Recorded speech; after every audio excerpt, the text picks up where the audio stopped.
যুগ্ম ছাত্র জনতার ডাকে পার্বত্য জেলা খাগড়াছড়িতে আজ তৃতীয় দিনের মতো সড়ক ও নৌপথ অবরোধ কর্মসূচি পালন করছে পাহাড়িরা। অবরোধের কারণে আজও খাগড়াছড়ি থেকে ঢাকা চট্টগ্রাম সহ দূরপাল্লার সব ধরনের যানবাহন চলাচল বন্ধ রয়েছে। এদিকে অবরোধের সমর্থনে খাগড়াছড়ি জেলার মানিকছড়ি জামতল, ধর্মঘর, মানিকছড়িগিরি, মৈত্রী ডিগ্রি কলেজের সামনের সড়কে বাঁশ, গাছ ও টায়ার জ্বালিয়ে বিক্ষোভ মিছিল ও সমাবেশ করছে পাহাড়ি নারী পুরুষেরা।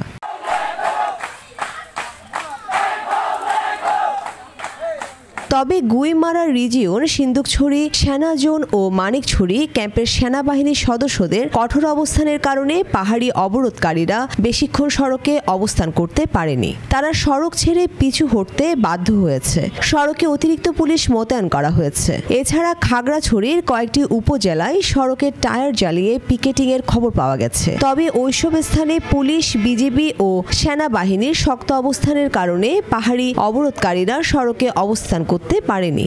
খাগড়াছড়ির পুলিশ সুপার মোহাম্মদ আরিফিন জুয়েল জানান, জনগণের জানমালের নিরাপত্তা ও আইন শৃঙ্খলতা পরিস্থিতি স্বাভাবিক রাখতে নিরাপত্তা ব্যবস্থা জোরদার করা হয়েছে। পরিস্থিতি বিবেচনায় সড়কের বিভিন্ন গুরুত্বপূর্ণ পয়েন্টে অতিরিক্ত পুলিশ সদস্য মোতায়েন করা হয়েছে। মাটিরাঙ্গার সেনা জোন এলাকায়ও সড়কের সেনাবাহিনীর টহল জোরদার করা হয়েছে।